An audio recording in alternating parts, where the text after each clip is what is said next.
కూటమి ప్రభుత్వం ప్రజల దగ్గరికి వెళ్తానంటున్నారు. రైతుల దగ్గరికి వెళ్తే ప్రతి ఒక్కరు చెప్పులు తీసుకుని కొడతారు. వాస్తవానికి పంచాయతీ ఎలక్షన్స్ పెట్టరు.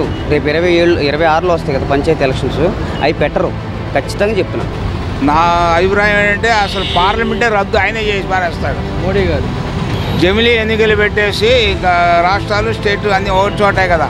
ఇనుప కట్టింది బాగా ఎర్రగా కాల్చినప్పుడు టప్పని కొడితే అది వంగుతుంది. ఊపులో ఉన్నప్పుడు ఎలక్షన్లు పెట్టేయాలి. ఆ తర్వాత నీకు మర్చిపోతారు జనం కూడా. వాళ్ళు చేసిన పనులు కూడా చెప్పాలి కదా. వచ్చి ఇంటికి వచ్చి చెప్పాలి, ఈ పని మనం చేసినాము, సూపర్ 6 పాలు మేము చేసినాము చెప్పాలి కదా. వాళ్ళు కూడా తిరుగుతామన్నారు, ఇబ్బంది లేదు. గతానికి ఇప్పటికి తేడా ఏంటంటే ఏం చెప్తారు? ఇప్పుడు గతానికి ఇప్పటికి తేడా ఉంది. అప్పుడు మా పథకం తక్కువ ఉంది, ఇప్పుడు పథకం బాగుంది కాబట్టి అంత బాగుంది. కూటమి ప్రభుత్వం ప్రజల దగ్గరికి వెళ్తానంటున్నారు. రైతుల దగ్గరికి వెళ్తే ప్రతి ఒక్కరు చెప్పులు తీసుకుని కొడతారు. వాస్తవానికి చెప్పులు తీసుకుని అంటారు. ఎందుకంటే పల్లెటూరులో చాలా నెగిటివ్ ఉంది, 100% బాగోలేదు. రైతులు అసలు చాలా ఇబ్బంది పడుతున్నారు. పత్తి రైతు కానీ, దీని పేరు మిర్చి రైతు కానీ, మామిడి రైతు కానీ, మామిడికాయలు అక్కడ ఎన్ని గుట్టలు పోస్తున్నారు రోడ్డు మీద. ఊరికినే తీసుకెళ్ళిపోండి అని చెప్తున్నారు. ఎంత ఇబ్బంది పడుతున్నారు. ఏమని అంటేనేమో జగన్మోహన్ రెడ్డి పిత్తాడు, జగన్ బట్టి గుద్దాడు అని చెప్పుకుంటున్నారు. కానీ వీళ్ళు రైతుల గురించి ఆలోచించాలిగా. అదొకటి ఆలోచించి చేసుకుంటే రైతుల దగ్గరికి వీళ్ళు వెళ్ళలేరు. పల్లెటూరులో వెళ్ళరన్న. వాస్తవానికి పల్లెటూరులో వాళ్ళు కొడతారు కూడా. వీళ్ళు పంచాయతీ ఎలక్షన్స్ హోల్డ్లో పెడతారు చూడు. పంచాయతీ ఎలక్షన్స్ పెట్టరు. రేపు 26లో వస్తాయి కదా పంచాయతీ ఎలక్షన్స్, అవి పెట్టరు ఖచ్చితంగా చెప్తున్నా. 100% పంచాయతీ ఎలక్షన్స్ పెట్టరు. అది మళ్ళీ కోర్టుకెళ్ళో గీటుకెళ్ళో ఏదో చేసి దాన్ని ఆపుతారు 100%. ఎందుకంటే రైతుల దగ్గర నుంచి వ్యతిరేకత ఉంది. 99% వ్యతిరేకత ఉందన్న. నేను పల్లెటూరులో తిరుగుతుంటా. అసలు పల్లెటూరులో రోడ్లు వేస్తున్నారు. ఏం ఉపయోగం? రోడ్లు వేస్తున్నారు అంతే. రోడ్లు ఒకటే, నీకు ఏమీ లేదు. రోడ్లు ఒకటే.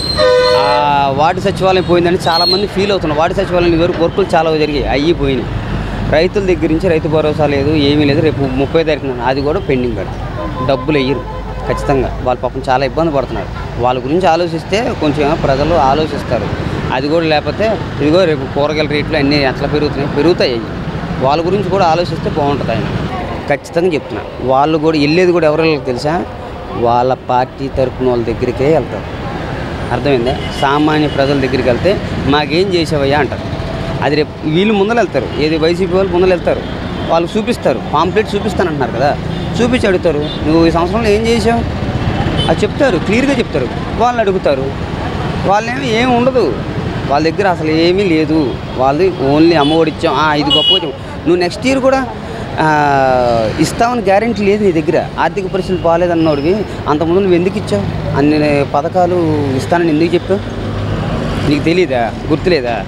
14 లక్షల కోట్లు ఉందన్నప్పుడే నువ్వు ఇస్తానంటే ఇప్పుడు మీరే చెప్తున్నావు 8 లక్షలు 7 లక్షలు 9 లక్షలు చెప్తున్నావు కదా.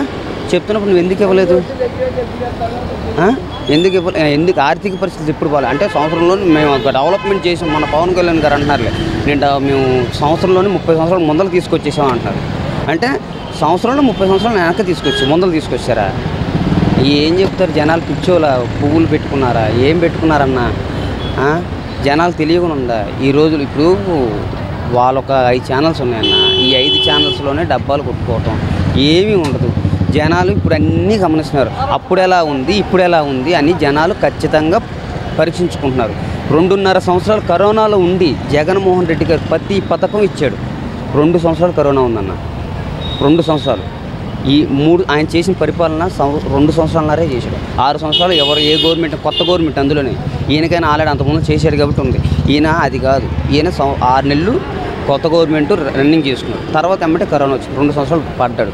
2.5 సంవత్సరాల్లో 2 సంవత్సరాలు పరిపాలన చేశాడు. 6 నెలలు మళ్ళీ ఎలక్షన్ వచ్చింది. ఇంకెక్కడ ఆయన పరిపాలన చేశాడు? ఆయన పరిపాలనలో ఇంకా చేస్తూనే ఉన్నాడు. అప్పుడు చేస్తూనే ఉన్నాడు. కాంట్రాక్టులు ఇచ్చాడు కానీ అవ్వలేదు, పనులు అవ్వలేదు. అంటే కొన్ని డెవలప్మెంట్ జరుగుతున్నాయి. ఇప్పుడు కొన్ని కంపెనీలు వచ్చినాయి, అవి వచ్చినాయి, ఇవి వచ్చినాయి అంటున్నారు. డబ్బా ఒకటి కాదు, డబ్బా కొట్టుకోవటం. అది ఏమో జగన్ గవర్నమెంట్లో వచ్చిన క్లియర్గా వాళ్ళే ఎవరో ప్రెస్ నోట్ రిలీజ్ చేస్తున్నారు. కంపెనీ వాళ్ళే ప్రెస్ నోట్ రిలీజ్ చేస్తున్నారు. మొన్న అశోక్ లైలాండ్ దాని గురించి వాళ్ళే ప్రెస్ నోట్ రిలీజ్ చేస్తే 2021లో శాంక్షన్ అయింది. అక్కడ తేలిపోయింది. ఎవరు చేశారు అది? జగన్ గవర్నమెంట్. అన్నీ టీసీఎస్ వచ్చింది, అయ్యి వచ్చింది, మేమే తెచ్చాం. ఏం తెచ్చింది వీళ్ళు ఏమీ తేలేదు అన్న. ఇప్పుడు తెచ్చిందంతా ఒట్టి డ్రామాలు. వీళ్ళకి అంత సీన్ లేదు, అన్నీ అబద్ధాలు, నోరు తెరిస్తే అబద్ధాలు. వెన్నుపోటుకి అమ్మ మొగుడు, అది మాత్రం ఖచ్చితంగా. తెలుగుదేశం పార్టీ అంటేనే వెన్నుపోటు అంటే తెలుగుదేశం పార్టీ. నా అభిప్రాయం ఏంటంటే అసలు పార్లమెంటే రద్దు ఆయనే చేసి పారేస్తాడు మోడీ గారు. ఇప్పుడు రద్దు చేసి పారేసి మొత్తం జమిలీ ఎన్నికలు పెట్టేస్తారు. జమిలీ ఎన్నికలు పెట్టేసి ఇంకా రాష్ట్రాలు స్టేట్ అన్నీ ఒకటి చోటే కదా, ఒకేసారి పెట్టాలి కదా ఎన్నికలు. అందుకనే వాళ్ళకేమో ఇప్పుడు అందుకనే ఇటు వచ్చినా మంచిదని చెప్పి ఇళ్ళకి వెళ్ళమంటున్నారు. అందుకని ఇప్పటి నుంచే. మరి ఇప్పుడు వైసీపీ వాళ్ళు కూడా 3వ తారీఖు కాడ నుంచి మేము కూడా గడపకి వెళ్తాము, చంద్రబాబు వెళ్తారు అందరూ వెళ్ళాలి. మరి ఇప్పుడు జమిలీ ఎన్నికల వల్ల ఎవరికి లాభం అంటారు, ఎవరికి నష్టం అంటారు? ఇప్పుడు జమిలీ ఎన్నికల వల్ల బీజేపీకే ప్లస్ పాయింట్. ఇప్పుడు మోడీ గ్రాఫ్ చాలా పెరిగి, ఆపరేషన్ సింధు అయిన తర్వాత మంచి ఊపులోకి వెళ్ళింది బండి. ఇప్పుడు ఆయన పేరే ఇప్పుడు మంచి ఇదిగా ఉంది. ఇప్పుడు ఇనుప కట్టింది బాగా ఎర్రగా కాల్చినప్పుడు టప్పని కొడితే అది వంగుతుంది. ఊపులో ఉన్నప్పుడు ఎలక్షన్లు పెట్టేయాలి, ఆ తర్వాత నీకు మర్చిపోతారు జనం కూడా. అది నా అభిప్రాయం. ఇదేనా మోడీ చూస్తారండి, నా తలకాయ బాగా తింటారు. అది ఇప్పుడు మోడీ గారు అందుకనే ఇప్పుడు జమిలీ ఎన్నికలు వస్తాయనే వీళ్ళని ఇంటికి వెళ్ళమని చెప్పింది. ఈ సంక్షేమ పథకాలు తోటకూర ఇవని కాదు, ఎన్నికలు ఏ క్షణాన వస్తాయి. ఇక జమిలీ ఎన్నికలని లేదు, అదేం లేదు. అవసరమైతే ఆయన పార్లమెంట్ రద్దు చేసి పారేస్తాడు. రద్దు చేయడానికి అవకాశం ఉంది, ఆయన పార్లమెంటు ఆయన ఇష్టం. అది అదే జగన్ గారు కూడా ఇదే అంటున్నారు, జమిలీ ఎన్నికలు రావాలి, మళ్ళీ మేమే అధికారంలోకి వస్తామని చెప్పేసి. ఎవరు అధికారంలో వస్తామనేది తర్వాత సంగతి, పొత్తును బట్టి ఉంటుంది అదంతా. అది మరి పవన్ కళ్యాణ్ గారు చూస్తుంటే మరి 15 ఏళ్ళు మేమే పొత్తులో ఉంటామంటున్నారు. అందరూ అంటారు. ఒకసారి ముఖ్యమంత్రి చేసిన తర్వాత ఇంకా దాని మీద ధ్యాస ఉండదు, శ్రద్ధ ఉండదు. ఈసారి వస్తుంది, లేదా ముఖ్యమంత్రి పోతుంది, ప్రధానమంత్రి మీద ఉంటుంది ధ్యాస అంతా. అయిపోయింది. ఒకసారి ఆయన ఏ చీఫ్ మినిస్టర్ చేయాలనుకున్నాడు, రాజకీయాల్లో వేయాలనుకున్నాడు, అయిపోయింది. ఈసారి శుభ్రంగా ఆయన ఎప్పుడైనా సినిమాలు చేసుకుంటాడు, ఏముంది. ఇది కాకపోతే ఇంకోటి సినిమాలు చేసుకుంటాడు. రాజకీయాలు ఉండాలని ఏముంది బొంగు, సినిమాలు ఆయన అభిమానులు వేలాది మంది ఉన్నారు. అది జగన్మోహన్ రెడ్డి మళ్ళీ ఇంటింటికి వస్తామని చెబుదాం అనుకుంటున్నారు. రండి వాళ్ళు చూద్దాం, వాళ్ళు కూడా చెప్పనండి, వాళ్ళు చెప్పిన మీద వీళ్ళు చెప్పిన మీద ఇప్పటికే ఇబ్బంది లేదు. కూడా ప్రభుత్వం బాగా చేస్తుంది పరిపాలన.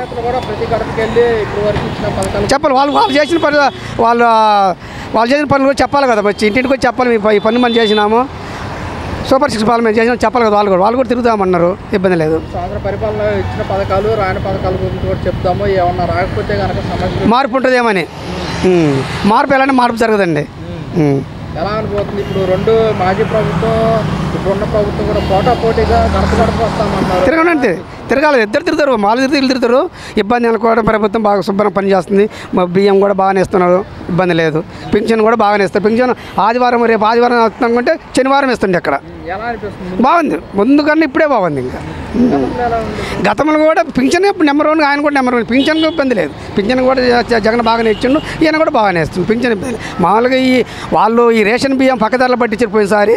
ఇప్పుడేమో డైరెక్ట్గా మనం ఇంటికి వెళ్ళి అడిగితే బియ్యం ఇస్తున్నారు. ఈ పద్ధతి బాగుందంటారా, గతంలో పద్ధతి బాగుంది? ఈ పద్ధతే బాగుంది. డీలర్ మేము పనికి పోయేసరికి రేపు పొద్దున వస్తాము అంటారా. మేము వచ్చేసరికి బియ్యం అమ్ముకునేది రాలేదు.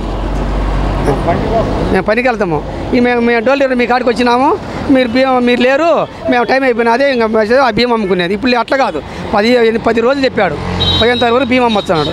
కష్టపడి బియ్యం ఖచ్చితంగా 15 తారీఖు ఇస్తున్నారు. బియ్యం ఆపుతుంది, మా బియ్యం మాకు అట్నే ఉన్నాయి. మరి గతంలో చూసుకుంటే వాలంటీర్ వ్యవస్థ అనేది వ్యవస్థ ఉండేది. వాలంటీర్ వ్యవస్థలో బాగుంది. అప్పుడు ఇంటింటికి వచ్చేవాళ్ళు, ఇంటింటికి వచ్చి చెప్పేవాళ్ళు. మరి ఇప్పుడు వాలంటీర్ వ్యవస్థ లేదు కదా, ఎలా అనిపిస్తుంటారు? వీళ్ళు వస్తారు, వాళ్ళే వస్తున్నారు కదా. వాళ్ళు ఇప్పుడు వాళ్ళే వస్తున్నారు కదా. వాళ్ళు ఒక సచివాలయంలో వచ్చేది ఇస్తున్నారు. వచ్చి కూటమి నేతలు కూడా ప్రతి గడపకు వచ్చి అంటే ఈ సంవత్సర పరిపాలన ఎలా ఉంది, పథకాలు ఏమొచ్చాయని చెప్పేసి కూడా అడగడానికి వస్తున్నారు ప్రతి ఇంటికి. ఎలా అనిపిస్తుంది? బాగా కూటమి ప్రభుత్వం పనితీరు ఎలా అనిపించింది? బాగా పథకాలు బాగా తల్లి కోసం అమౌంట్ పడ్డాయా? పండి ఎంతమందికి పడ్డాయి? ఇద్దరికి గతంలో ఒకటికి. ఎలా అనిపించింది ప్రభుత్వం? బాగా మళ్ళీ రైతులకు సంబంధించి కూడా ఈ రోజున అందరూ సుఖీబాబు కూడా ఇస్తామని చెప్తుంది. అలాగే చూసుకుంటే మహిళలకు సంబంధించి ఆగస్టు 15 నుంచి ఉచిత బస్సు ప్రయాణం కూడా అంటున్నారు. ఎలా అనిపిస్తుంది ఈ పథకాలు? బాగానే ఉన్నాను. గతానికి ఇప్పటికి తేడా ఏంటంటే ఏం చెప్తారు? ఇప్పుడు గతానికి ఇప్పటికి తేడా ఉంది. అప్పుడు మా పథకం తక్కువ ఉంది, ఇప్పుడు పథకం బాగుంది కాబట్టి అంత బాగుంది. కూటమి ప్రభుత్వం సంక్షేమ ప్లస్తో డెవలప్మెంట్ అంటున్నారు కదా, డెవలప్మెంట్ ఏ విధంగా ఉంది? డెవలప్మెంట్ అంటే అది ఇంకా టైం పట్టిద్ది, ఇంకా అప్పుడప్పుడే పర్లేదు. మళ్ళీ మాజీ ప్రభుత్వాలు కూడా జగన్మోహన్ రెడ్డి కూడా వాళ్ళ నాయకుల్ని ఇంటికి పంపిస్తున్నాడు, పంపిస్తున్నాడు. అంటే పథకాలు ఏమీ లేదు, కూటమి ప్రభుత్వం వచ్చిన తర్వాత ప్రజలు నిలదీయాలని చెప్పేసి కూడా నాయకులు పంపిస్తున్నారు. స్వాగతిస్తారా వాళ్ళు వస్తే మీరు? అది ప్రభుత్వం బట్టి ఉండిద్ది, అది ప్రభుత్వం బట్టి ఉండిద్ది, అదే మనం చెప్పాలి.